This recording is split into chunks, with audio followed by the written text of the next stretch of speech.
Kajian Kitab.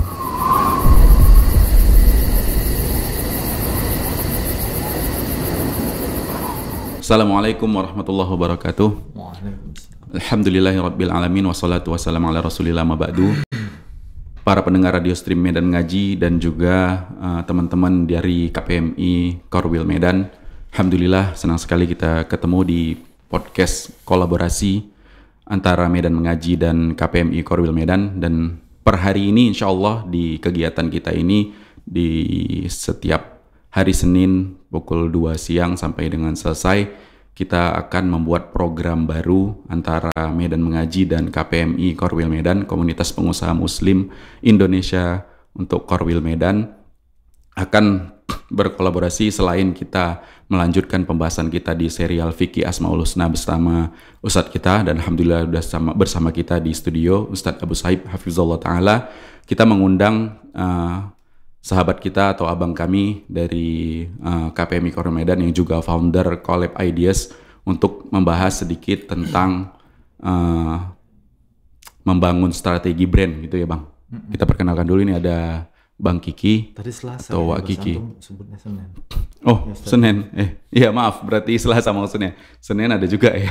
Itu podcast bersama Ustadz Muhammad Permana, podcast spesial Kaula Muda. Maksudnya di podcast kolaborasi antara Medan Mengaji dan KPMI Korwil Medan ini kita lakukan insya Allah setiap hari Selasa pukul 2 siang sampai dengan selesai. Itu bareng kalau pembahasan terkait fikih Asmaul Husna sambil kita mengkaji atau membangun akidah kita, tauhid kita, keimanan kita kepada Allah bersama guru kita Ustadz Abu Saib Hafizullah Ta'ala. Kita juga akan membahas tentang membangun brand gitulah, brand suatu usaha, atau teman-teman mungkin ada yang sedang berjalan mempunyai usaha, mau sama-sama bareng kita belajar atau sharing atau diskusi, bisa di sini momennya. Nanti juga kita kasih kesempatan untuk bertanya jawab, dan kalaupun mau diskusi nanti di luar kegiatan kita di online ini, mau langsung ketemuan offline juga diperbolehkan ya, gitu ya Wak Kiki.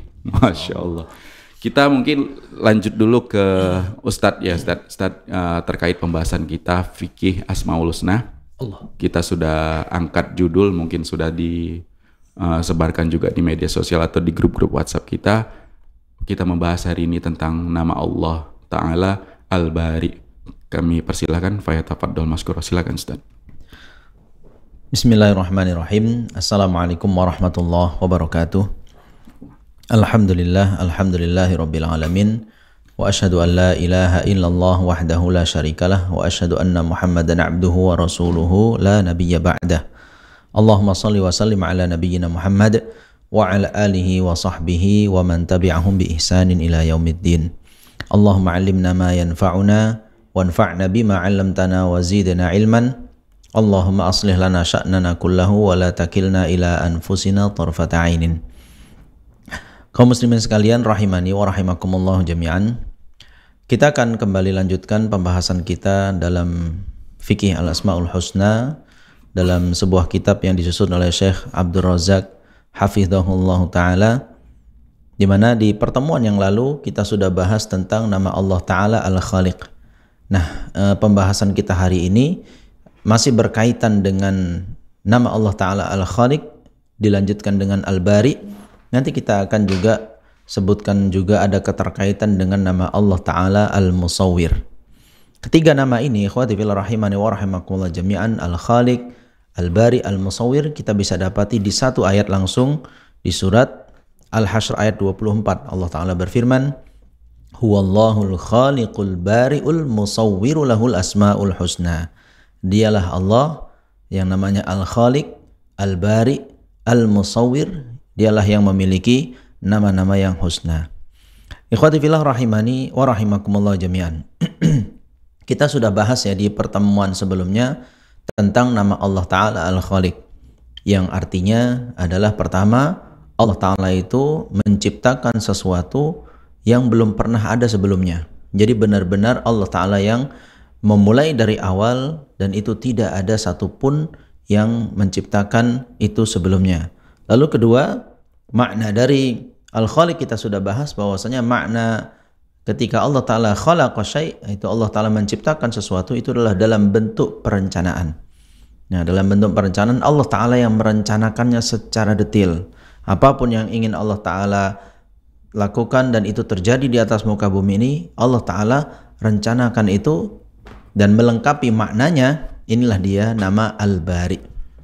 Ya, jadi ikhwati fillah rahimani wa rahimakumullah jami'an, makna nama Allah Ta'ala Al-Khaliq, Allah Ta'ala mencipta di sini kepada hal bagaimana Allah Ta'ala menetapkan, menyusun, merencanakan sesuatu yang akan terjadi sesuai dengan kehendak Allah Ta'ala. Adapun Al-Bari ini adalah eksekusinya. Ya, bagaimana Allah Ta'ala mengeksekusi semua hal yang sudah Allah Ta'ala rencanakan dan tidak ada satupun yang bisa menghalangi Allah Ta'ala dalam melakukan eksekusi tersebut. Dalam tanfidnya, eksekusinya ini akan terjadi persis seperti yang Allah Ta'ala rencanakan. Nah, inilah yang menjadi perbedaan antara Sang Maha Kuasa dengan makhluknya. Bahwasanya makhluk itu bisa saja mereka merencanakan ini dan itu, ya. Kemudian mereka mulai menyusun begini dan begitu, tapi dalam pelaksanaannya belum tentu dia bisa lakukan. Ya, secara pribadi dia tidak bisa melakukan sendirian. Kemudian dalam tata laksanakannya juga belum tentu bisa dia lakukan persis seperti yang sudah direncanakan. Nah, ini berbeda dengan Allah Ta'ala.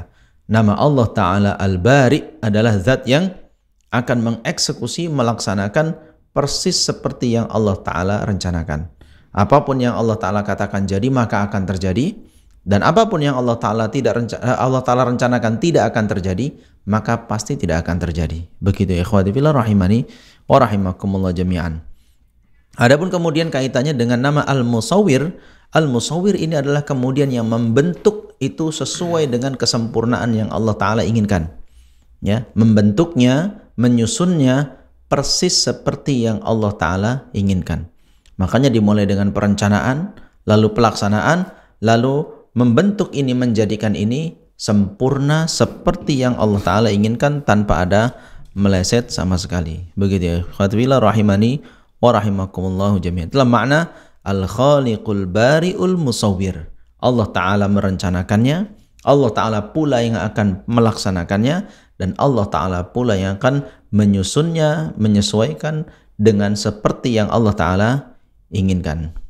Kita bisa baca firman Allah Ta'ala di surat Al-Infitar ayat 8. Allah Ta'ala berfirman, Fi ayyi suratim ma sya'a rakkabak. Dalam bentuk apapun yang dikehendaki oleh Allah Ta'ala. Ya, begitulah. Jadi makna Al-Musawwir ini menjadi tahap akhir dari perencanaan, kemudian pelaksanaan, lalu Allah Ta'ala susun seperti yang Allah Ta'ala inginkan. Begitu ikhwati fillah rahimani wa rahimakumullahu jami'an. Baik, terkait nama Allah Ta'ala Al-Bari, kita bisa ambil penjelasannya di surat Al-Hadid ayat 22. Allah Ta'ala berfirman, Ma asaba min musibatin fil ardi wala fi anfusikum illa fi kitabin min qabli an nabra'aha. Inna dzalika 'ala Allahi yasir. Tidak ada satu musibah pun yang terjadi di bumi ini, terjadi di dalam diri kalian, kecuali semua itu sudah kami tuliskan. Ya, sudah kami tuliskan takdirnya min qabli an nabra'aha, sebelum kami melaksanakannya. Jadi kata nabra'aha inilah kata yang sama dari nama Allah Ta'ala Al-Bari. Jadi sebelum Allah Ta'ala mengeksekusi semua itu semua sudah termaktub dalam takdir yang Allah Ta'ala inginkan terjadi di muka bumi ini. Inna dzalika 'ala Allahi yasir. Dan melakukan itu semua, mengeksekusi semua rencana yang sudah Allah Ta'ala susun, inna dzalika 'ala Allahi yasir. Sesungguhnya semua itu mudah bagi Allah Subhanahu wa Ta'ala. Begitu ya ikhwati fillah rahimani wa rahimakumullah jami'an. Inilah bentuk kesempurnaan Maha Penciptanya Allah Ta'ala. Jadi Allah Ta'ala itu merencanakan sesuatu, Allah Ta'ala yang kemudian melaksanakannya, dan Allah Ta'ala akan bentuk itu sesuai persis seperti yang Allah Ta'ala inginkan. Tak ada satupun yang meleset dari apa yang Allah Ta'ala inginkan. Taib. Kita ambil lagi memaknai kata Al-Bari dari firman Allah Ta'ala, dari nama Allah Ta'ala tersebut. Misalnya di surat Al-Bayyinah ayat 6 sampai ayat 8. Allah Ta'ala berfirman, Innal ladzina kafaru min ahlil kitabi wal musyrikina fi nari jahannam khalidina fiha ulaika hum syarrul bariyah. Sesungguhnya orang-orang kafir di antara ahli kitab dan juga orang-orang musyrik, mereka akan berada di neraka jahanam selama-lamanya di sana. Ulaika hum syarrul bariyah. Mereka adalah seburuk-buruknya al-bariyah. Bariyah itu diambil dari kata yang sama dengan al-bari. Jadi al-bariyah, seburuk-buruknya sesuatu yang Allah Ta'ala eksekusi terjadi di atas muka bumi ini. Maka ulaika hum syarrul bariyah. Mereka adalah orang-orang yang Allah Ta'ala tetapkan terjadi, memang Allah Ta'ala lakukan seperti itu, tapi mereka adalah syarrul bariyah, yang paling buruk dari apa yang Allah Ta'ala lakukan terjadi di atas muka bumi ini. Lalu dilanjutkan ayatnya, Innal ladzina amanu wa amilus solihati ulaika hum khairul bariyah. Sesungguhnya orang-orang yang beriman dan beramal soleh, mereka adalah khairul bariyah, sebaik-baiknya sesuatu yang Allah Ta'ala tetapkan terjadi di atas muka bumi ini. Satu sisi ada eksekusi atau tanfidz yang Allah Ta'ala lakukan itu buruk, di sisi lain ada eksekusi yang Allah Ta'ala lakukan itu adalah satu kebaikan yang Allah Ta'ala inginkan. Jazaohum 'inda rabbihim jannatu 'adnin tajri min tahtihal anharu khalidina fiha abada. Ya, ganjaran bagi mereka yang beriman dan beramal soleh, di sisi Rabb-nya mereka akan mendapatkan surga Aden yang di bawahnya mengalir sungai-sungai dan mereka kekal abadi di sana. Radhiyallahu anhum wa radu'an. Allah ridha kepada mereka dan mereka pun ridha kepada Allah. Dzalika liman khasyya rabbah. Hal itu akan didapati oleh orang-orang yang takut kepada Rabb-nya. Begitu ikhwati fillah rahimani wa rahimakumullah jami'an. Inilah makna al-bari. Maknanya bahwasanya Allah Ta'ala yang mentanfidz, Allah Ta'ala yang mengeksekusi apa yang sudah Allah Ta'ala rencanakan. Dan apa yang Allah Ta'ala rencanakan, ada sisi yang kemudian itu memang Allah Ta'ala takdirkan buruk, ada sisi yang memang Allah Ta'ala takdirkan menjadi sebuah kebaikan.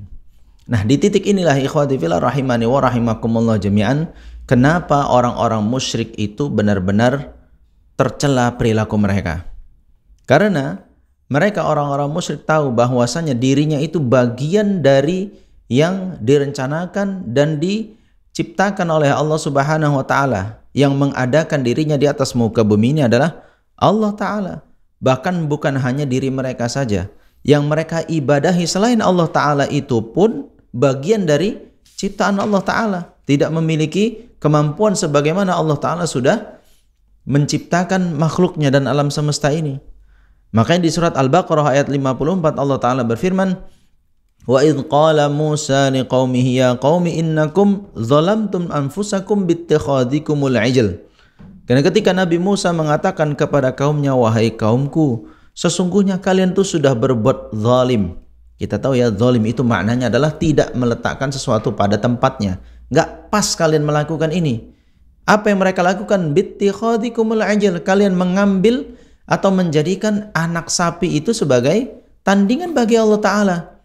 Kalian sudah berbuat zalim dari sini, ya kan? Maka apa kata Allah Ta'ala mengingatkan hal itu setelah kenyataan ini? Fatubu ila bari'ikum. Maka bertaubatlah kalian kepada bari'ikum, zat yang sudah menciptakan kalian, zat yang menjadikan kalian itu ada di muka bumi ini.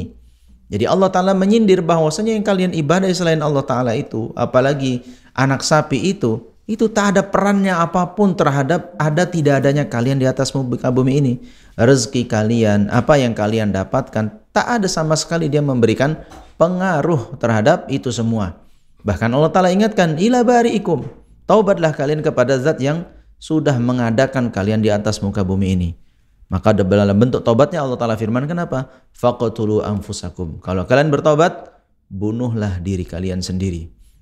Dzalikum khairul lakum 'inda bari'ikum. Hal itu lebih baik untuk kalian di sisi yang menciptakan kalian. 'Inda bari'ikum. Fataba 'alaikum, dan dia pun akan menerima taubat kalian. Innahu huwat tawwabur rahim. Sesungguhnya dia adalah zat yang menerima taubat dan juga Maha Penyayang. Nah, di sini yang kita garis bawahi tadi, bagaimana seorang manusia yang secara fitrahnya dia mengakui ada sang pencipta di sana, Allah Ta'ala yang tidak mereka bisa ingkari bahwa Allah yang menciptakan mereka, mengadakan mereka, dan pada akhirnya setelah menghidupkan akan mematikan kembali. Di sisi lain, kenapa kemudian menjadikan sesembahan mereka itu kepada sesama makhluk, sesama yang memang Allah Ta'ala sama-sama ciptakan, sesama yang Allah Ta'ala jadikan itu lemah dan fakir di hadapan Allah Ta'ala. Kenapa malah justru saling beribadah, saling menyembah antara satu dengan yang lainnya. Begitu ikhwati fillah rahimani wa rahimakumullahu jami'an. Maka ini yang membuat mereka itu dicela oleh Allah Ta'ala, perilakunya itu benar-benar keterlaluan. Ya, inilah bentuk kezaliman yang paling besar, yaitu berbuat zalim kepada Sang Pencipta, berbuat zalim kepada zat yang sudah membuat mereka ada di muka bumi ini. Nah, kemudian ikhwati fillah rahimani wa rahimakumullah jami'an, melengkapi penjelasan itu Allah Ta'ala juga yang membentuk. Ada yang bentuknya seperti A, bentuknya seperti B, bentuknya seperti C. Terlepas manusia itu memperhatikannya dengan bentuk yang bagus atau kurang bagus, semua Allah Ta'ala bentuk sesuai dengan keinginan Allah Ta'ala dan sesuai dengan hikmah yang Allah Ta'ala inginkan. Kita bisa dapati makna ini di surat Ghafir ayat 64 dan 65. Allah Ta'ala berfirman, Allahul ladzi ja'ala lakumul arda qarara was samaa'a binaa'a wa sawwarakum fa ahsana suwarakum wa razaqakum minat thayyibat. Allah lah yang menjadikan kalian itu bumi ini untuk kalian sebagai tempat tinggal, dan menjadikan langit itu sebagai tempat kalian bernaung. Kemudian Allah Ta'ala membentuk kalian, wa sawwarakum, Allah Ta'ala membentuk kalian, fa ahsana suwarakum, hingga akhirnya bentuk kalian itu menjadi bentuk yang paling bagus. Wa razaqakum minat thayyibat, dan Allah Ta'ala beri rizki kepada kalian dengan rizki yang baik. Dzalikumullahu rabbukum fatabarakallahu rabbul alamin. Dia adalah maha suci Allah Ta'ala, Rabb yang mengatur alam semesta ini. Nah, ikhwati fillah rahimani wa rahimakumullah jami'an, di ayat ini kita maknai Allah Ta'ala Al-Musawwir. Salah satu nama Allah Ta'ala adalah Al-Musawwir, yang maha membentuk. Jadi dari rencana tadi, kemudian pelaksanaan rencana tersebut, dan membentuknya seperti persis yang Allah Ta'ala inginkan, tak ada yang meleset. Bentuk bumi ini, bentuk batu itu, bentuk pohon itu, bentuk manusia ini, manusia itu, semuanya Allah Ta'ala tentukan bentuknya ini sesuai dengan yang Allah Ta'ala kehendaki tanpa ada meleset. Manusia kadang, kita ambil contoh seorang arsitek. Dia sudah buat gambar, merencanakan begini dan begitu. Kemudian ada tim teknis dalam pelaksanaan pembangunan itu. Kadang di finishing akhir bisa saja meleset. Kadang terjadi meleset, tidak seperti dengan yang seharusnya. Ini harusnya bentuknya kemari, harusnya ada sisi yang begini, ada yang begitu. Ini tidak terjadi dalam diri Allah Subhanahu wa Ta'ala. Apapun yang Allah Ta'ala rencanakan, kemudian Allah Ta'ala lakukan apa yang Allah Ta'ala rencanakan tersebut, maka bentuknya pun akan Allah Ta'ala bentuk persis tanpa meleset sedikit pun dari apa yang sudah Allah Ta'ala rencanakan. Begitu ikhwati fillah rahimani wa rahimakumullah jami'an. Maka dari itulah manusia dilarang untuk menggambar sesuatu yang menyerupai ciptaan Allah Ta'ala. Oleh karena itulah kita dilarang untuk melukis, menggambar makhluk bernyawa. Nabi SAW bersabda dalam hadis yang disahihkan oleh Imam Bukhari dan Imam Muslim dari Abdullah bin Mas'ud radhiyallahu anhu, Inna asyaddan nasi azaban indallahi yaumal qiyamatil musawwirun. Sesungguhnya manusia yang paling dahsyat azabnya nanti pada hari kiamat adalah al-musawwirun, para pelukis, para pengambil gambar. Inilah yang paling berat nanti di sisi Allah Ta'ala. Di sisi beratnya disebutkan di dalam ayat yang lain bahwasanya mereka itu akan diperintahkan oleh Allah Ta'ala, yuqalu lahum ahyau ma khalaqtum.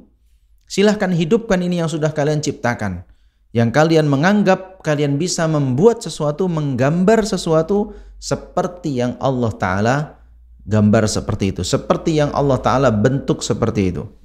Maka tidak boleh memahat patung, ya, membuat lukisan-lukisan yang itu menandingi apa yang sudah Allah Ta'ala buat di atas muka bumi ini. Ya, inilah kenapa. Karena orang-orang yang melukis seperti itu, orang-orang yang membuat patung seperti itu, seolah-olah mereka ingin mengimbangi Allah Ta'ala dari sifat al-musawwir ini.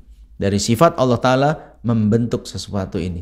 Jadi seolah-olah seperti itu. Mereka ingin menandingi Allah Ta'ala. Allah Ta'ala bisa buat bentuk seperti ini, saya pun bisa kok.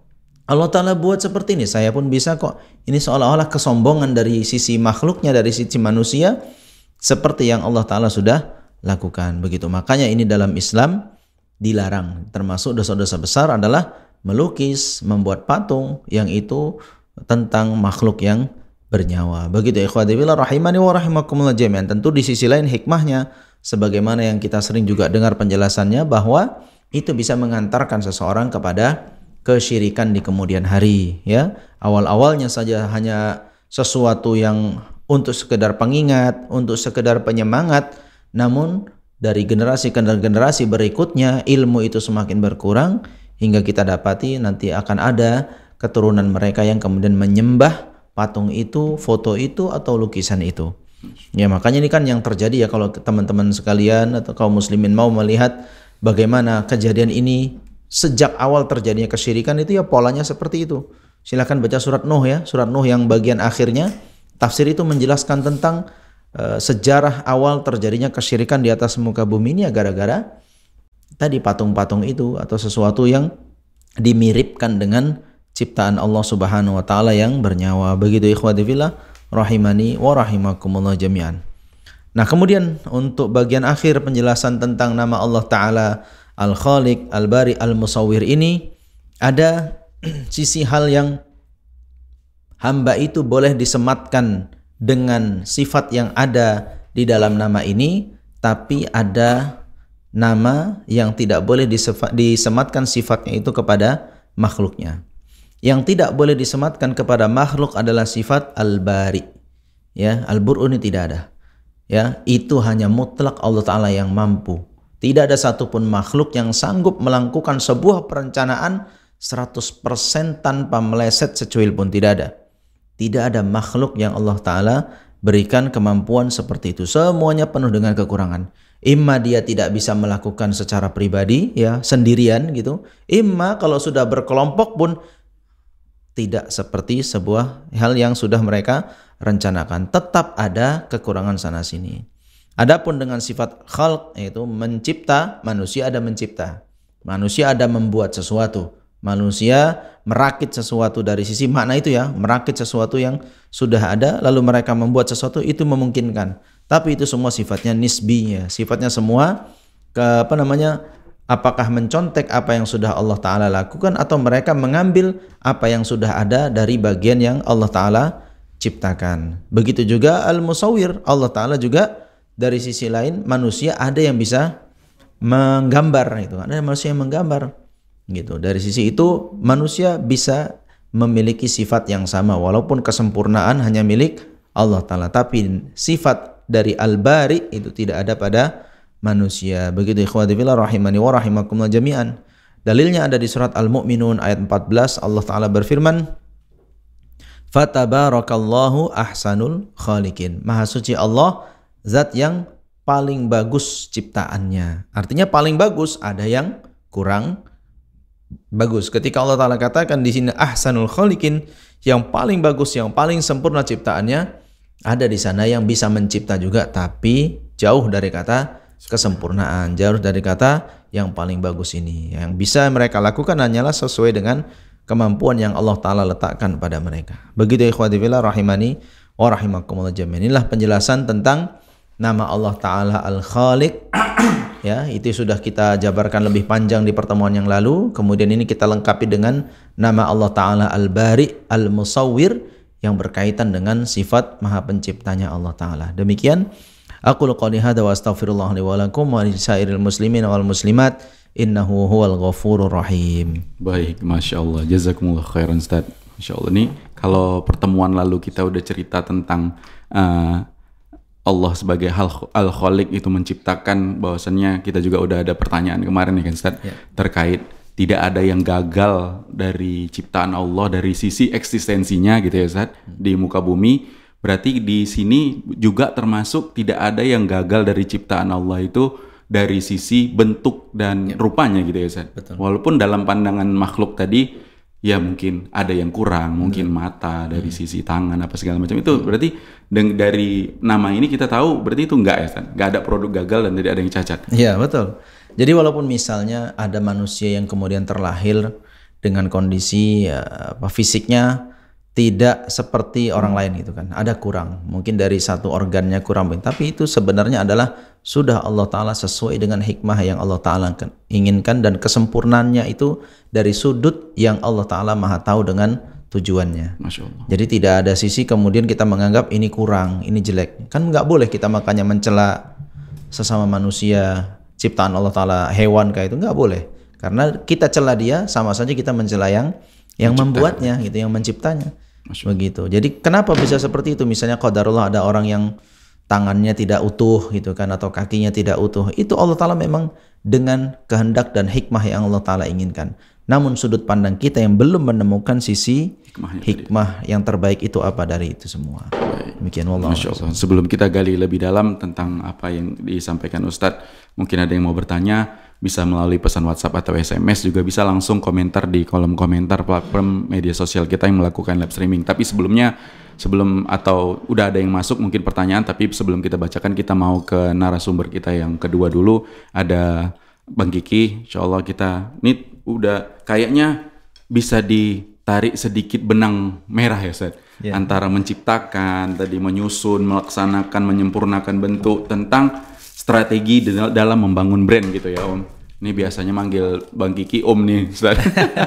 Dulu kenalnya pun memang dari sebelum kegiatan-kegiatan gini terpikirkan gitu ya Om. Jadi ini mungkin adakah mungkin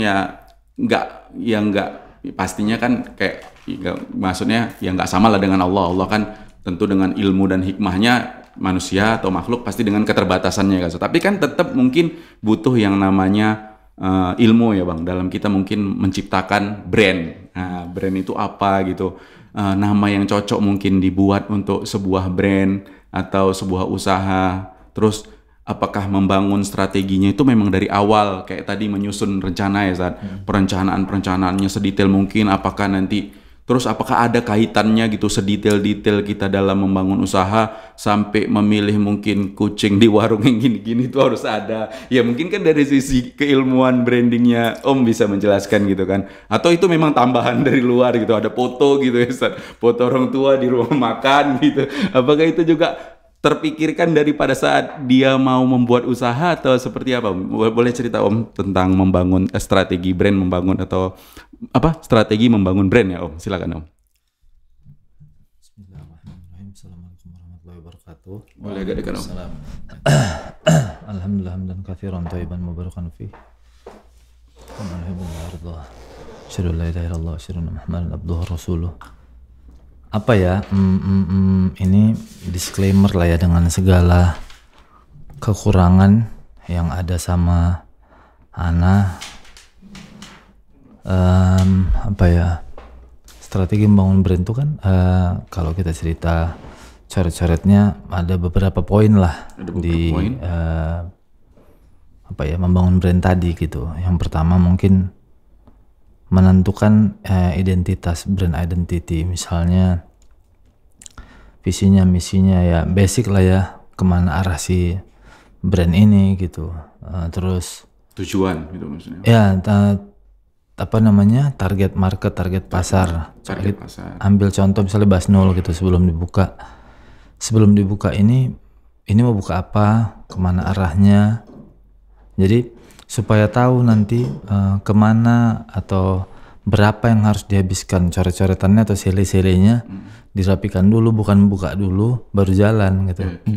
Ada juga yang kayak gitu salah, enggak juga, mungkin dia kan sudah ikhtiar, nanti Allah yang mudahkan insyaallah semuanya gitu. Tapi dia sudah ikhtiar. Tapi kalau dari yang ini cerita ideal ya Om. Ya kalau yang pakai sele-sele yang kayak kita ini seolah-olah gitu ya, itu tadi ditentukan dulu identitasnya. Contoh misalnya mungkin lebih ke apakah lebih ke manly atau lebih ke laki atau lebih ke perempuan atau lebih ke misalnya keras atau apa, di situ tentukan dulu supaya nggak melebar kemana-mana. Yang kedua, bisa tadi dikenalkan target audiens. Misalnya mau audiens yang gimana? Contohnya target marketnya anak-anak. Anak-anak kan user, tapi yang harus ditembak siapa? Misalnya ibunya, karena ibunya yang belikan gitu.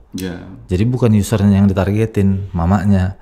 Bukan pengambil keputusan anak. Ya, kalau targetnya anak-anak atau berarti ibunya sama ayahnya gitu. Terus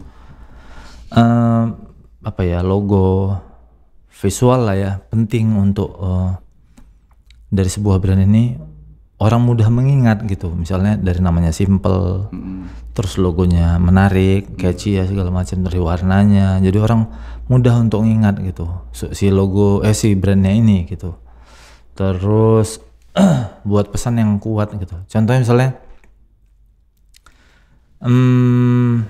banyak yang nggak boleh sekarang ya produknya ya. Yang lokal. Indomie masih boleh Indomie nggak tahu ya. Indomie tagline-nya apa ya? Seleraku. Mas, Indomie seleraku. Contoh, misalnya dibilang Indomie seleraku gitu. Udah jelas mengklaim pribadi gitu, seolah-olah misalnya kita yang punya brand. Begitu orang yang makan pun seleraku. Memang berarti kan secara tidak langsung menyatakan itu enak. Itu penting poin-poin di situ supaya apa? Audiensnya mudah ngingat gitu. Misalnya Basnul ngaji ngopi repeat apa-apa gitu, atau yang brand lain atau kedai kita. Hero. Child apa? Itu aja lupa. Hero hari-hari hero. Hari-hari hero, iya betul. Hari-hari hero. Jadi setiap hari gitu. Setiap hari hero. Semoga orang betah dan segala macam gitu. Kurang lebih gitu. Terus pemasaran ya dengan karena sekarang beberapa tahun, 10 tahun ke belakang atau 15 tahun ke belakang media sosial itu masif. Jadi mungkin kita tuh nggak kayak zaman dulu jualan. Misalnya cerita ibu ayah kita atau senior-senior kita sebelumnya yang 30-40 tahun lalu berbisnis, dia tulis tuh misalnya di plang atau apa sejak tahun sekian gitu. Sejak tahun sekian. Pas kita datang, resep ini dari neneknya gitu. Resep ini dari mbahnya, apanya, segala macam. Tapi di kita kan yang ditengok tuh establishnya yang udah 20 tahun atau sekian tahun. Sekarang tuh bisa di shortcut gitu. Untuk orang notice tadi brand identity yang kita bilang di awal, misalnya perlu viral atau perlu orang tahu tuh 10 tahun, kita bisa pangkas gitu. Dengan adanya beriklan, kita bisa pangkas. Contoh misalnya kita targetin setahun dapat apa gitu. Dari audiens yang misalnya daerah rumah kita lah, kita buka berapa kilometer, berapa radius orang, bilanglah misalnya 50.000 orang, kita targetin 1.000 orang gitu. Dalam kurun waktu misalnya 6 bulan. Target 6 bulan berikutnya naik 5.000 orang. Nah dulu tuh nggak bisa kayak gitu, organik kan, datang terus mulut ke mulut. Kalau sekarang kita bisa masif. Kenapa? Kita nggak bisa ngelak dari iklan tadi karena kita pengguna media sosial. Even misalnya Ustadz cari apa gitu, misalnya buka Instagram atau tiba-tiba kan kita nggak lagi nyari martabak misalnya, tiba-tiba lewat iklan martabak. Yang kita nggak tahu jadi tahu. Jadi sekarang publikasi jauh lebih mudah. Alhamdulillah Allah mudahkan seperti itu. Terus gabung-gabung lah, misalnya pakai influencer juga boleh atau komunitas atau apapun yang memudahkan supaya brand kita ditahui orang dulu. Karena seandainya kita pun enak kali yang tahu cuma 50 orang. Satu lagi dia biasa aja, nilainya 7 lah bilang. Tapi yang tahu dia 2.000 orang, kemungkinan laku kayaknya dia. Karena kalau ditarik target 200 orang aja udah jelas lebih banyak dari kita yang enak tadi. Jadi pentingnya informasi tadi ya, itulah gunanya kita emang harus bangun si brand itu, buat dulu kerangkanya, susun supaya kita tahu arahnya kemana, ngapain, di mana, siapa targetnya, berapa yang harus dikeluarkan. Nah begitu nanti itu berjalan, seandainya bismillah kita punya mau perlu investor atau apa, kita udah punya showreel, kita punya cash flow, dan kita udah tahu minusnya di mana, kalau lagi sepi gimana mengcounternya, rekam jejak ya. Jadi udah enak gitu, leluasa. Mungkin kurang lebih kayak gitulah dari yang kita yang Allah mudahkan untuk kita tahu dengan segala kekurangan kita, mungkin kayak gitu. Dan ini ada sisi pengalamannya ya Om. Ya, jadi begitu mungkin kita bisa sedikit diceritain Om yang udah diterapin dalam pengalaman kita dalam kan paralel juga menjalanin usaha ya Om. Ya. Yang mungkin pengalaman lah gitu yang udah diterapin di beberapa, mungkin kan kayak kita tahu ada program untuk nge-expose-nya itu ada callingannya. Nah itu untuk memperkenalkan mungkin kan berarti. Jadi kan Ana sama Yanda tuh bikin collab IDEAS berdua gitu kan. Berharapnya sih dulu awal buka tuh pengen kayak seolah agency, tapi kan agency terlalu gede. Bilanglah kreatif studio lah atau apalah yang kurang lebih kayak gitu, yang lebih small, lebih kecil. Nah terus selalu ngurusin bisnis orang. Kayak gitu Allah titipkan rezekinya ngurus, misalnya ada klien-klien beberapa bisnis dia kita urusin cara jualan ini gimana segala macem. Alhamdulillah. Terus yang Allah kasih pengalaman waktu belajar di Jakarta segala macem, udah itulah diterapkan dengan ada ilmu yang sekarang Allah kasih, dan informasi yang begitu banyak sekarang mudah didapat, dipraktekkanlah di lapangan. Jadi itulah kerja si collab IDEAS. Tapi setelah sekian tahun ke belakang, alhamdulillah kan ada Hiru, mungkin udah Hiru tuh kedai kopi ya udah jalan 2 tahun, mau 3 tahun, alhamdulillah Allah mudahkan. Ada Ana, si Jul, Yanda, Maepan, berempat tuh. Nah itu berasa sama kita waktu misalnya kita buka coret-coretan keuangan kita lah gitu. Misalnya dulu Hiru tuh sempat buka di Halat, qadarullah, satu dan lain hal tutup, sempat vakum berapa waktu. Terus Ana, qadarullah, Allah mudahkan itu saya tiba-tiba pengen usaha, ngajak, kita kepikiran biiznillah Allah kasih sama Jul, join, akhirnya gabung, berubah konsep Hiru dari yang dulu Hiru seperti itu jadi seperti ini. Nah alhamdulillah begitu kita buka kasir segala macam di tahun pertama, tahun kedua bagus, average penjualannya naiknya signifikan. Nah berarti kan biiznillah dengan usaha yang kita buat dan atas izin Allah semuanya itu bagus gitu. Tapi kita yang paling penting di brand itu adalah ya itu tadi penyampaian dari orang nggak tahu sampai tahu. Begitu dia tahu, dia dari notice dia penasaran datang nyoba. Begitu nyoba, dan kalau misalnya contoh produk F&B, nomor satunya bukan publikasi, enak. Jangan publikasi gede tapi rasanya mohon maaf kayak gimana gitu. Sebentar kita bilang nggak boleh mencela makanan dan lain-lain kan Ustaz. Nah jadi supaya si food vlogger ataupun apa bahasanya yang lain konten kreator, dia pas kita bilang kita dibayar nih untuk nge-review satu produk, ternyata rasanya bilangnya nilainya 7, tapi expect kita orang lihat tuh kayak 9 gitu. Jadi begitu orang lihat kan kayak ngerasa dibohongi, nggak fair juga gitu loh. Jadi kalau dengan segala kekurangan yang ada sama Ana, kalau buat brand F&B nomor satunya enak, baru publikasi. Nah nanti kan orang udah tahu, notice, nyoba, enak, insya Allah bakal balik. Kalau rezeki kita ya Ustadz ya, udah, jadi udah kita buat ikhtiarnya, udah berdoa, insya Allah Allah kabulkan. Itulah kurang lebih. Masya Allah. Dan ini yang disampaikan masih ringkasan dari yang akan kita bahas ya Om. Ya. Karena ada 7 poin ini kan nggak mungkin langsung sekali pertemuan ya. Jadi nanti insya Allah kita spill, mungkin kita bahas secara terperinci lagi, lebih terperinci di pertemuan-pertemuan selanjutnya. Tapi kalau ada pertanyaan bisa ditanyakan di pesan WhatsApp atau SMS, juga bisa langsung komentar di kolom komentar platform media sosial kita yang melakukan live streaming. Kita bacakan dulu pertanyaan yang udah masuk.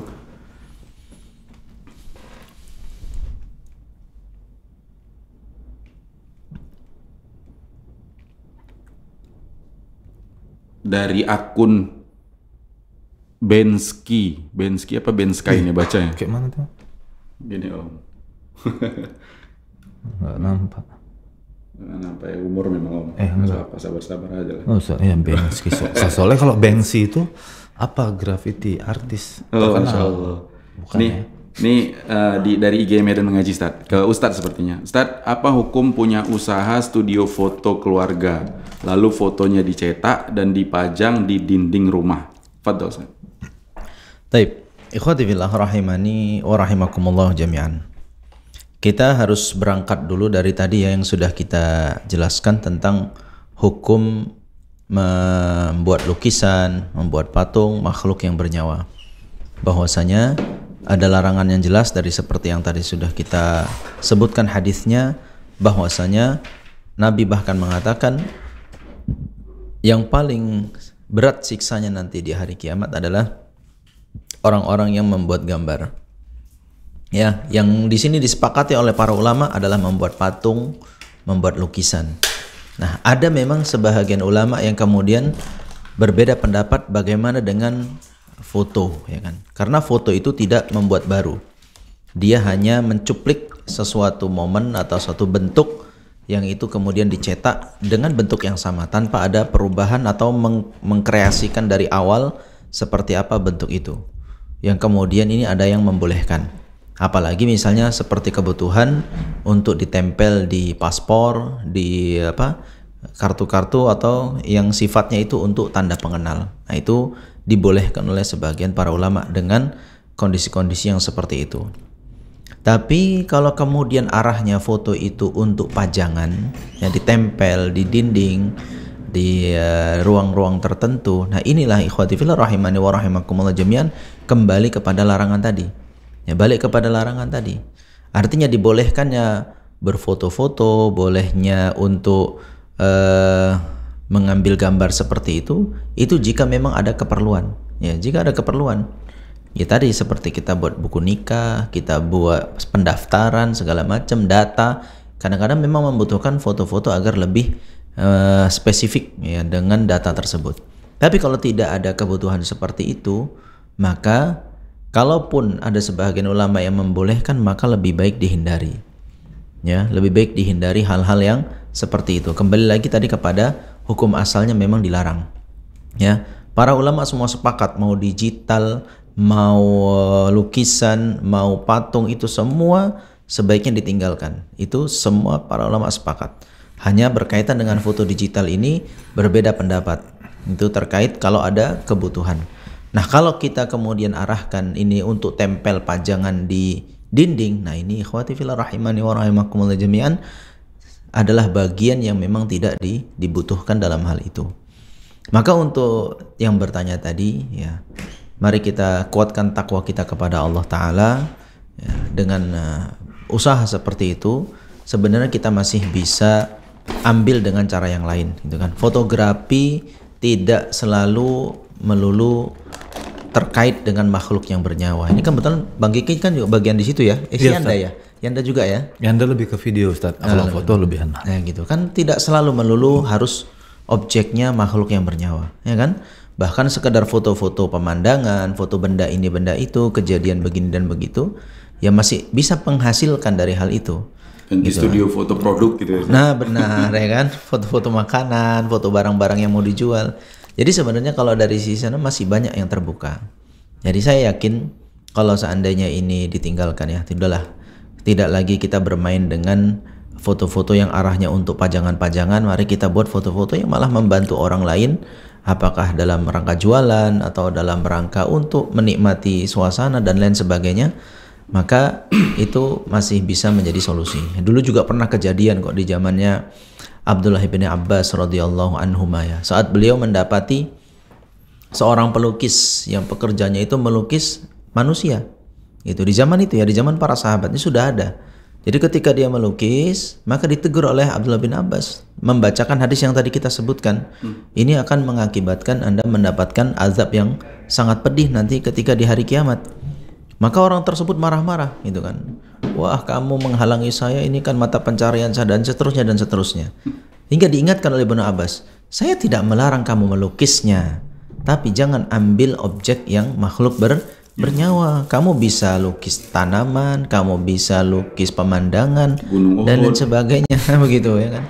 Yang itu juga bisa menghasilkan, apalagi di zaman kita saat ini. Ya, hal-hal yang seperti itu sudah sangat terbuka gitu kan. Kompetensinya pun saling berlomba-lomba di sana, juga ada belajarnya, ada tutorial dan sebagainya, masih berkemungkinan untuk dikembangkan bakat-bakat fotografi itu. Tidak melulu kemudian menjadikan objek makhluk yang bernyawa ini sepertinya satu-satunya cara untuk bisa menghasilkan rezeki dari sisi itu. Nah, ini teman-teman yang perlu dibuka wacananya seperti itu ya. Jadi kembali lagi kepada pertanyaan itu ya. Kita usaha itu kembali kepada hukum asal apa yang kita lakukan. Ya, kalau kita menghasilkan penghasilan dari cara-cara seperti itu ya kembali ya, karena medianya tidak dibolehkan, diharamkan, maka penghasilannya juga berpengaruh dengan hukum itu. Nah, maka silahkan coba lebih dikreatifkan lagi ke sisi yang lain, agar mudah-mudahan cara kerja seperti itu memberikan keberkahan di dalam apa yang Allah Ta'ala berikan untuk kita gunakan sehari-hari. Demikian, wallahu a'lam bishawab. Baik, Masya Allah, jazakumullah khairan Ustaz jawabannya. Mungkin ke si Om juga ya bisa ngasih insight Om untuk ini adik-adik kelas 1 mungkin Om tentang fotografi kan, mungkin sama keilmuannya dan mungkin lebih mengikutin perkembangan. Kayaknya pernah juga dengar ada yang bisa jual fotonya itu bukan foto makhluk tapi bisa diupload di suatu media, dihargai bahkan pakai dolar gitu. Ini gimana nih Ahmad? Atau ada insight-insight lain bisa mengencourage atau menggugah atau mengasih kreativitas ke teman-teman fotografi? Silakan. Ya, Ustaz kan tadi udah bilang tuh banyak tempat-tempat yang lain gitu, nggak melulu misalnya peer to peer. Kita kan anak pribadi lah dulu juga waktu awal, mak kerja apa nih ya gitu. Kalau nggak boleh gitu, bingung juga gitu. Tapi kan Allah yang bilang kalau kita tinggalkan satu karena Allah ya Ustaz, maka Allah ganti lebih baik gitu. Alhamdulillah. Sekarang kan dari zaman dulu sih, cuma kayaknya sekarang tuh lebih masif karena kayak Ustaz bilang tadi tutorial, ada segala macam informasi banyak. Microstock lah contohnya, kayak kita sebut lah part-part di website itu jualan foto dan transaksinya banyak. Ana ada jualan tapi mungkin karena harganya walaupun dolar dia agak low, jadi harus banyak. Di situ dia yang paling penting, microstock tuh harus banyak. Tapi kayak Ustadz bilang, contohnya kan banyak orang kadang mungkin ngejar cash. Kenapa? Di foto duitnya langsung keluar gitu. Itu yang orang banyak berburunya. Gitu. Sementara kalau mungkin main di part-part digital kayak tadi, itu kan diakumulasi Bas. Karena pertama mungkin kecil nominalnya. 0, sekian dolar untuk jadi sekian dolar jadi berapa. Tapi kalau kita usaha terus insya Allah mungkin kan nilai trust kita naik, nama kita naik, orang jadi sering belanja. Ana punya foto yang Ana posting ada berapa? Yang laku cuma satu foto stick golf. Itu terus yang dibeli orang. Jadi kayak Ustadz bilang nggak menutup kemungkinan. Mau ya apa kayak di foto, mau cuma gelas kayak berarti atau apa. Pasar antum jangan-jangan gitu Om.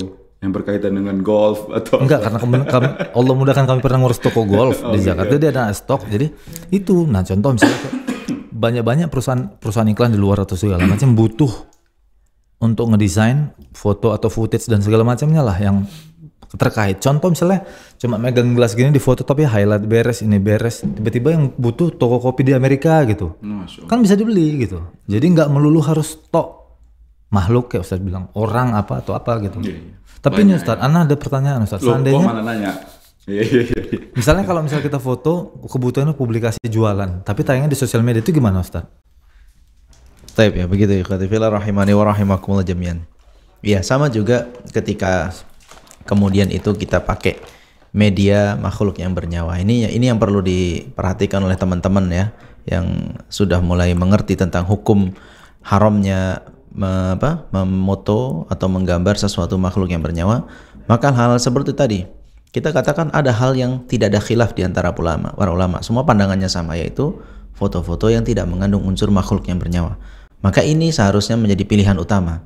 Seandainya dengan tanpa makhluk yang bernyawa fotonya bisa bagus, untuk apa kan itu kan? Untuk pada ada media makhluk yang bernyawanya gitu kan. Tapi kalau memang itu hal-hal yang ya saya juga nggak tahu contohnya seperti apa, memang harus ada nih makhluk bernyawa,nya, ya itulah tadi ada hal-hal yang kemudian para ulama itu berbeda pendapat dengan kondisi seperti itu, begitu. Ya jadi kalau dibilang darurat, kita kalau misalnya untuk seperti tadi KTP, paspor, ini hal-hal yang jelas-jelas kita nggak bisa hindari, itu ya, karena hukum yang berlaku di zaman saat ini harus mencantumkan itu semua. Tapi hal-hal yang bisa dihindari, hindarilah. Jadi Anda tidak bisa katakan secara saklek kemudian tinggalin gitu kan, nggak juga, karena pada faktanya ada juga yang mengarahkan pendapat itu untuk dibolehkan. Tapi kalau itu dihindari, tentu lebih tenang hati kita dan nyaman dalam mendapatkan hasil dari apa yang kita dapatkan gitu ya. Demikian, wallahu a'lam bishawab. Baik, Masya Allah, jazakallah khairan Ustaz. Kita lanjut bacakan pertanyaan Ustaz dari WA-nya Rosyad TV.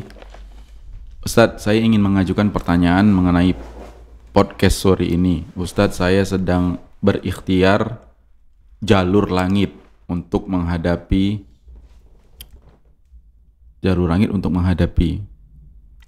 Nah, ngerti nih Ustadz, nah, bacakan aja Ustadz. Yeah.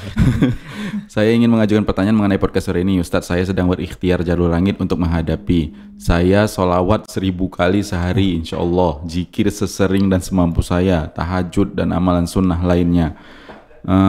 Tapi saya melakukan hal tersebut karena saya butuh Allah membantu saya untuk menyelesaikan masalah saya. Apakah niat saya benar? Apakah Allah menganggap saya sebagai orang munafik yang datang kepadanya saat saya butuh pertolongan? Satu sisi saya merasa karena masalah ini saya menjadi lebih dekat dengan Allah dan tidak pernah sesemangat ini dalam menjalankan ibadah. Satu sisi saya takut niat saya salah karena tidak mengejar ampunan atau rahmat Allah terlebih dahulu dibandingkan membantu menyelesaikan masalah saya. Terima kasih. Paham lah insyaallah Ustaz. Baik, ikhwati fillah rahimani wa rahimakumullah jami'an. Ada beberapa poin yang menarik dari pertanyaan ini, bisa kita ambil faedah ya dari pertanyaan tersebut. Pertama adalah terkait tentang kemudian kita menggantungkan diri kepada Allah Ta'ala. Wah, ini adalah jiwa seorang mukmin, itu kan. Permasalahan apapun yang dia hadapi, ya dia harus bergantung kepada Sang Pencipta. Karena tadi kita sudah bahas ya, Allah Ta'ala yang merencanakan, Allah Ta'ala yang melaksanakan, dan Allah Ta'ala akan membentuk sesuai dengan keinginan Allah Ta'ala. Artinya itu semua atas kehendak Allah Ta'ala. Kita tidak tahu bagaimana Allah Ta'ala akan menjadikan hal-hal yang kita pikirkan, apakah sesuai dengan yang kita pikirkan atau tidak. Tapi semua itu kembali kepada Allah Ta'ala. Maka yang ada adalah kita berharap kepadanya, dan berharap ini menggantungkan diri kepada Allah Ta'ala adalah bagian dari amal-amalan besar yang Allah Ta'ala akan berikan ganjaran besar di sana. Kemudian poin keduanya adalah ketika seorang hamba dalam kesulitan, lalu dia bergantung kepada Sang Pencipta, kepada Rabbul Alamin seperti itu, maka itu hal yang bagus. Tapi ada yang lebih bagus. Yang lebih bagus lagi adalah ketika dia bergantung kepada Allah Ta'ala, baik di saat senang maupun sedang susah. Ya, ada sebuah hadis yang kemudian disebutkan bahwasanya barang siapa yang mengingat Allah di masa dia sedang lapang, maka Allah Ta'ala akan membantu dia saat dia sedang sempit. Nah, artinya begitu. Jadi bahwasanya ketika kita sedang sulit, kita mendekatkan diri kepada Rabbul Alamin, itu hal yang sangat bagus. Tapi yang lebih bagus lagi dari itu adalah di saat seperti apapun kita harus tetap dekat dengan Allahu Rabbul Alamin. Jadi bukan hanya ketika sedang susah saja kita dekat dengannya, walaupun itu masih terkategorikan bagus. Ya, lebih buruk adalah ketika seorang, jangankan ketika senang, ketika susah pun dia jauh dari Allah Subhanahu wa Ta'ala. Itu adalah hal yang sangat buruk sekali. Nah, kemudian catatan berikutnya yang perlu kita luruskan di situ adalah terkait niat. Ya, tadi memang tidak disebutkan tujuannya apa, sampai harus bersolawat 1000 kali, harus melakukan amalan-amalan sunnah ini dan itu. Tidak secara disebutkan secara spesifik pemasalahnya apa, tujuannya apa. Tapi di sini kita bisa ambil sebuah kutipan bahwasanya ibadah itu, apakah antum harapkan cuma dunia? Apakah kemudian kita berpikir ibadah ini cari pahala cash, pahala yang ibaratnya kulakukan ini dapatnya ini, pahala ini dapat ini. Padahal Allah Ta'ala menjanjikan kita adalah surga. Allah Ta'ala nggak janjikan kita dunia. Allah Ta'ala tak janjikan kita menuruti apapun yang kita inginkan, tidak. Tapi yang Allah Ta'ala janjikan adalah yang terbaik untuk diri kita dari sudut pandang Allah Ta'ala, bukan dari sudut pandang kita makhluk yang penuh dengan kekurangan. Maka kita dapat mensikapi dengan doa yang sudah kita panjatkan, dengan usaha yang sudah kita lakukan, maka kita harus senantiasa berhusnudzon kepada Allah Ta'ala. Yang kita jalani ini adalah memang versi terbaiknya. Ya, versi terbaiknya dalam proses. Nabi SAW belasan tahun berdakwah di Mekah. Apakah kemudian dianggap kalau waktu itu ya dari sudut pandang ketika masih di Mekah, seolah-olah mana ijabah doa Nabi? Mana yang katanya itu kekasihnya Allah Ta'ala? Toh buktinya Abu Jahal masih dengan leluasa mengganggu, Abu Lahab dengan leluasa menghina, ya, dan orang-orang kafir waktu itu bahkan membuat sebahagian kaum muslimin itu dibunuh dengan cara yang keji. Nah, kalau dipertanyakan di waktu itu adalah seolah-olah kita suudzon kepada Allah Ta'ala. Namun ternyata belakangan baru kita tahu itu bagian dari proses. Itu bagian dari Allah Ta'ala mengabulkan doa-doa hambanya, tapi bagaimana cara pengkabulannya Allah Ta'ala yang punya kuasa, bukan kita. Kita mintanya hari ini, kita siapa? Kita mintanya besok, haknya siapa menentukan itu? Itu adalah haknya Allah Ta'ala. Maka kembalikan itu kepada Allah Ta'ala. Bahkan tadi dari kalimatnya kalau menyebutkan dari sejak kena masalah itu ternyata semakin dekat kepada Allah Ta'ala, jangan-jangan itu tujuannya. Ya kan? Jangan-jangan itu tujuannya. Tujuannya mungkin Anda tak diberi dunia, Anda tak diberikan mungkin segenggam emas, tidak. Tapi Anda dibuat hati Anda sangat dekat dengan Allah Ta'ala. Itu jauh lebih berharga daripada segenggam emas. Itu jauh lebih berharga dari orang-orang yang menjadi raja dunia. Ketika Anda dijadikan Allah Ta'ala hati yang senantiasa dekat dengan Rabbul Alamin. Dan berdoalah agar bisa istiqomah dengan kondisi itu. Berdoalah kepada Allah Ta'ala dengan kondisi yang kita benar-benar merasa sangat dekat dengan Allah Ta'ala. Karena itu jauh lebih berharga dari apapun itu. Begitu ya ikhwati fillah rahimani wa rahimakumullah jami'an. Dan tidak sedikit orang kemudian ketika berdoa Allah Ta'ala ijabahi doanya, berhenti pula kedekatannya dengan Allah Ta'ala. Berhenti tahajudnya, berhenti ibadah sunnahnya, ya. Ini justru malah namanya sepertinya nikmat, tapi justru malah mendapatkan petaka. Kita sebagai orang yang beriman, jika diberi pilihan, ya, antara pilihan dekat dengan Allah Ta'ala, kemudian di sisi lain mendapatkan dunia, orang beriman gak akan berpikir panjang, saya kejar kedekatan dengan Allah Ta'ala, ya, daripada memikirkan dunia. Dulu pernah ada kisah kan seorang wanita yang kalau kita sebut sekarang penyakit ayan, ya. Ada seorang wanita yang kena penyakit ayan, mengeluhkan itu kepada Rasulullah, malu lah gitu, malu dengan penyakit yang ya sifatnya itu kambuh bisa di depan banyak orang, dan kita seolah-olah jadi tontonan banyak orang kan gitu kan. Mengadu kepada Rasulullah, ya Rasulullah saya punya penyakit ayan begini dan begitu, saya malu, apalagi wanita gitu kan. Kata Nabi berikan dua pilihan. Saya doakan kamu masuk surga tapi penyakitnya tidak sembuh, atau saya doakan penyakitmu sembuh tapi saya nggak bisa janjikan kamu masuk surga. Nggak pikir lama wanita tersebut, udah saya pilih yang pertama. Saya pilih masuk surga, biarkan penyakit ini awet. Nah, cuma dia bermohon, ya Rasulullah doakan saya ketika saya kumat, jangan sampai aurat saya tersingkap. Itu saja permintaan. Nah memang begitu sikap seorang mukmin. Kalau dia harus memilih dekat dengan Allah Ta'ala, senantiasa istiqomah di jalan Allah Ta'ala, atau dapat dunia, pilihlah dekat dengan Allah Ta'ala. Karena dunia ini tidak sebanding apapun kalau dibandingkan dengan surganya Allah Ta'ala. Jadi Anda sampaikan kepada yang bertanya tadi, mudah-mudahan Allah Ta'ala terus berikan kesabaran dan kekuatan dalam menghadapi setiap ujian yang pada hakikatnya tidak ada manusia yang kemudian lepas dari ujian Allah Ta'ala. Semua kita sedang menjalani itu. Ada mungkin yang merasa ujiannya terasa berat, ada yang mungkin terasa ringan. Yang intinya semua seberat apapun ujiannya, kalau kita tahu jawabannya akan menjadi mudah. Mau apapun soalnya, mau berapapun jumlahnya, kalau kita tahu semua jawabannya, kita akan mudah melewatinya. Jawabannya, kuncinya sudah ada dalam Al-Quran dan hadis Nabi SAW.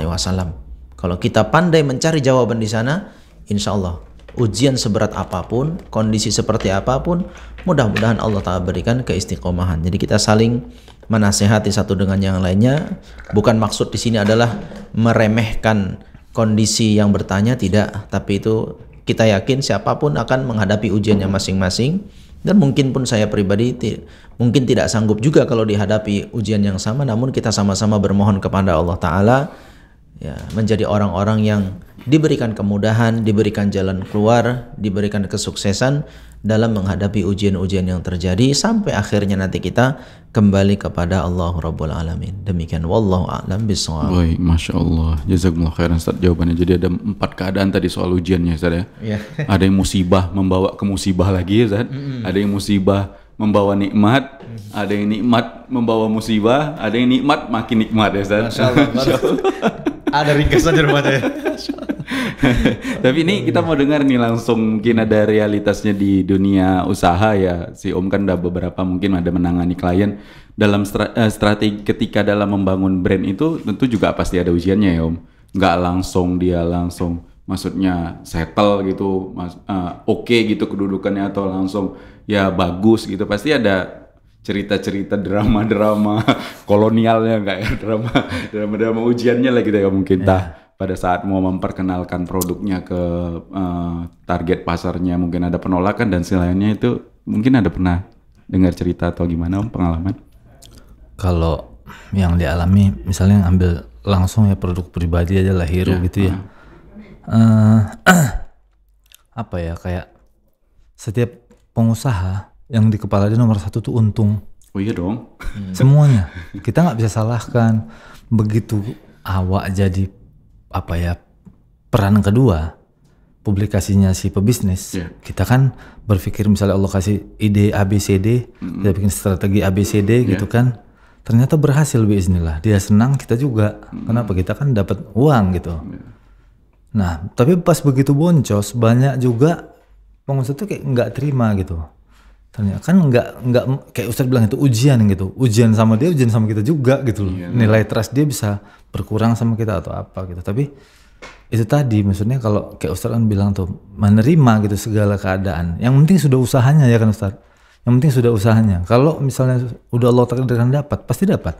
Insya Allah gitu dengan izin Allah semuanya gitu. Kayak Hiru kita bikin promo A, promo B, promo C. Berpikir dulu coret-coret. Enggak, ternyata yang Allah kasih yang enggak berpikir-pikir kali. Promonya dalam keadaan mendadak, ngedesainnya pun juga dalam keadaan mendadak. Ini yang naik, Allah mudahkan alhamdulillah. Jadi kan yang penting usahanya. Bukan yang kita ngayal dulu, upsell yuk. Gimana cara upsellnya? Kita tuh harus jauh. Enggak usah juga gitu kan. Tapi tahu mana yang harus dibuat, tahu apa yang dijual, tahu siapa yang harus dibeli. Tahu siapa yang harus beli ini gitu. Yang beli, ya. Udah. Target tadi ya. Target. Nah begitu yang di luar target berarti kan bonus namanya. Ada yang baru datang. Alhamdulillah kayak gitu Allah kasih mudahan. Mungkin gitu kali. Masya Allah. Kalau dari kekurangan awak. Jadi itu memang sunatullah ya. Itu sesuai ya. Ya di satu sisi ada persamaan ya kan. Kejar dunia, kejar akhirat itu ada sisi persamaannya gitu kan. Sebagaimana ya betul.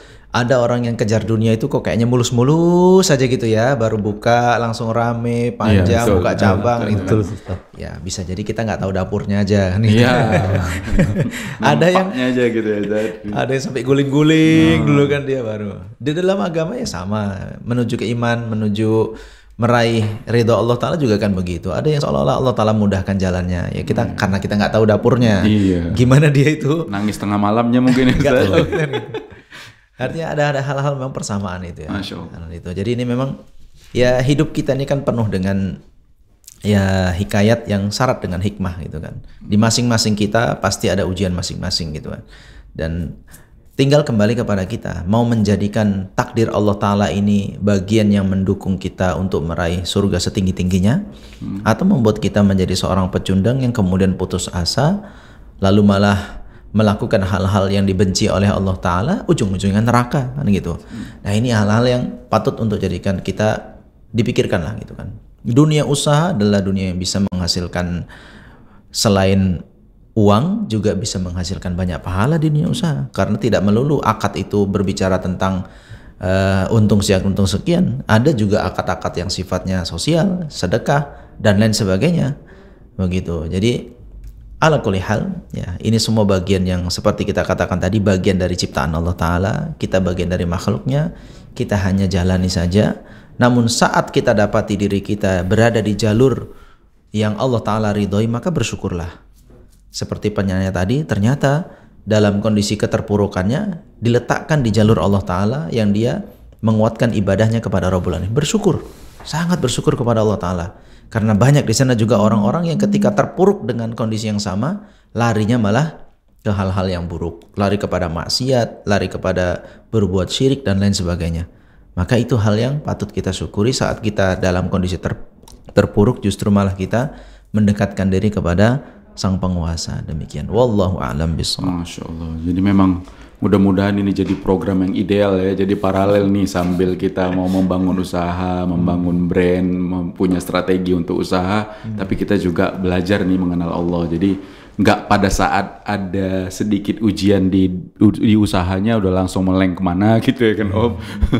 Udah langsung stres atau nyari pohon besar segala macam, nauzubillah min zalik. Maksudnya ke arah yang tidak pada tempatnya dan seharusnya gitu ya Ustaz. Jadi memang mudah-mudahan jadi program yang bermanfaat lah ini yang kita buat antara kita bersama Ustadz Abu Saif, kita mempelajari tentang nama-nama Allah dan sifat-sifat Allah yang tinggi lagi mulia.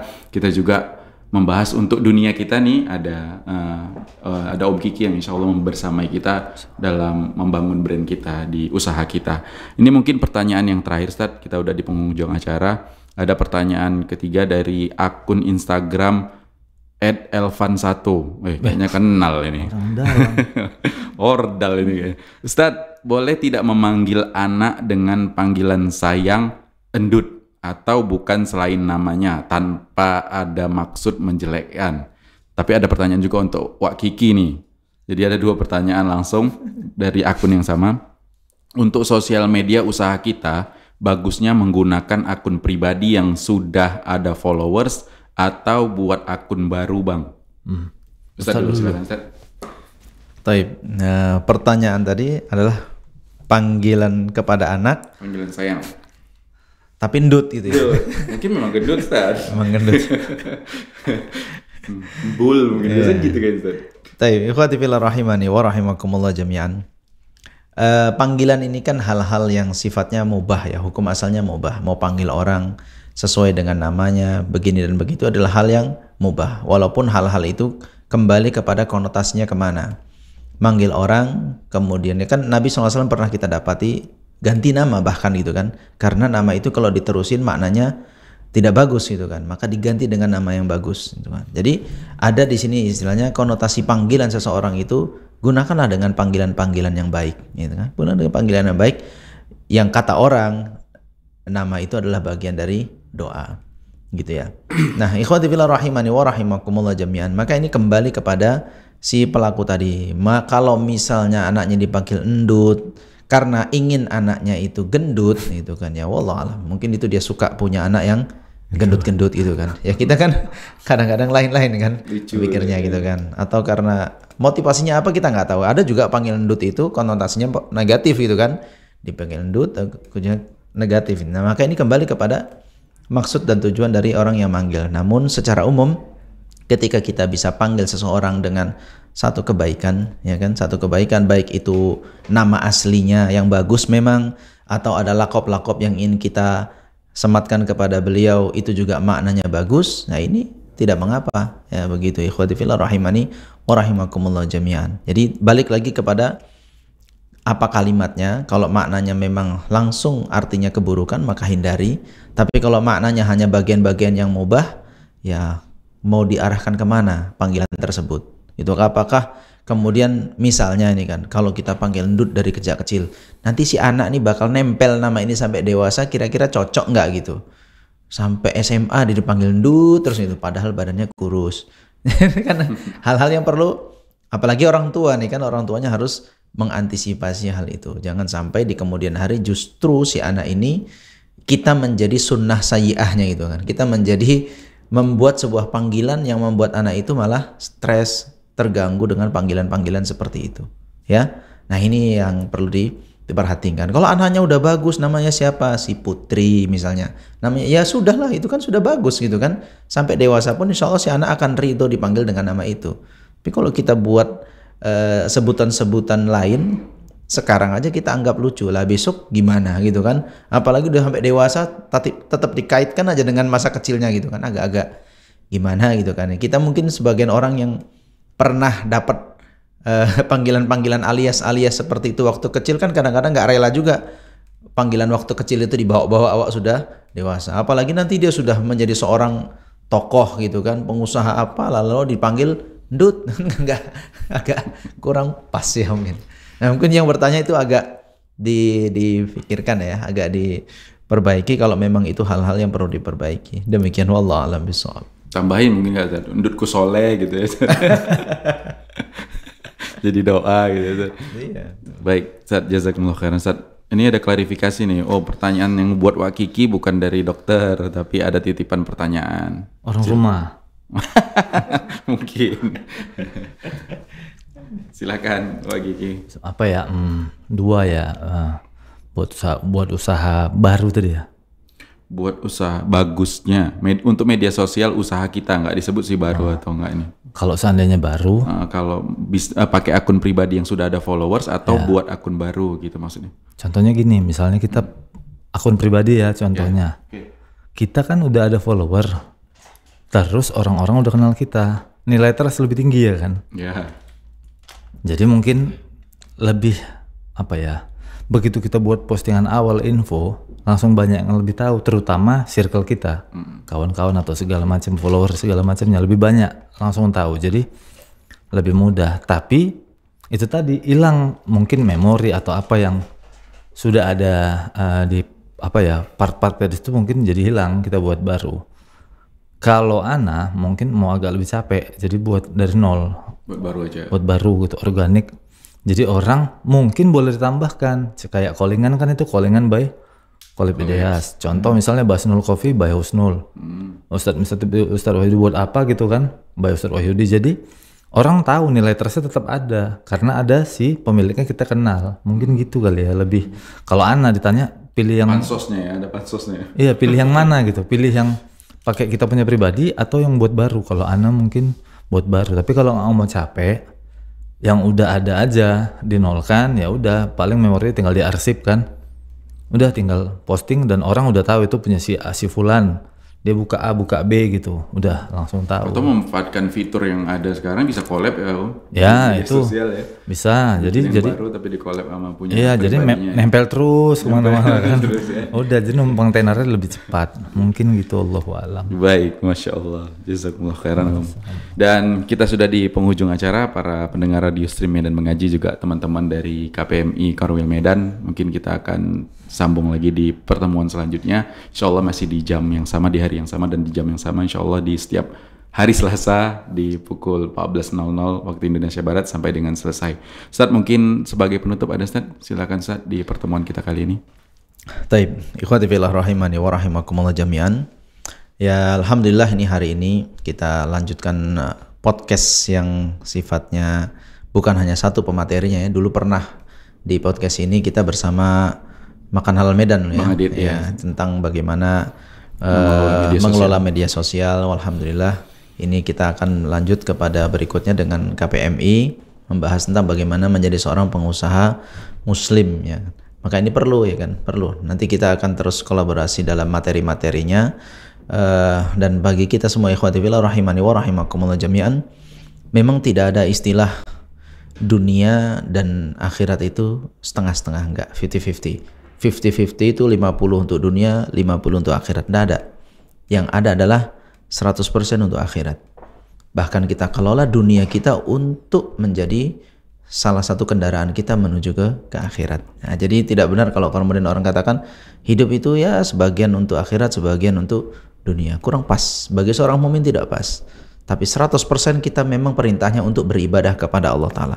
Bahkan ranah kita mencari cuan pun, kalau bisa itu menjadi bagian ibadah kita kepada Allah Rabbul Alamin. Nah, kita perlu belajar, ya. Di situ kita akan pelajari tentang bagaimana membangun usaha yang tepat, ya kan, yang lebih aman, lebih bagus, ya kan, lebih ada kebermanfaatannya bagi orang banyak. Di sisi lain, kita jangan sampai hilang nuansa keislaman dalam usaha yang kita jalankan, sehingga dalam perjalanannya semua ini bisa bernilai ibadah di sisi Allah Ta'ala. Terlepas usaha ini menghasilkan atau belum bisa, masih baru kecil atau sudah gede dan lain sebagainya, ya mudah-mudahan selama niatnya untuk beribadah kepada Allah Ta'ala, Anda tidak akan merasa rugi. Ya, seperti orang berjihad fisabilillah, walaupun pada akhirnya tewas di medan perang, apakah dia rugi? Tidak. Dia tetap untung dari sisi mati syahid di jalan Allah Ta'ala. Sama seperti kita buka usaha, kalau pada akhirnya pun boncos bahasanya ya, rugi habis nih modal semuanya. Tapi ketika itu semua menghasilkan pahala, ada kesabaran, ada syukur, ada ridho, di situ semua sesuai dengan apa yang Allah Ta'ala inginkan, maka insya Allah itu akan berbuah pahala besar. Begitu ya.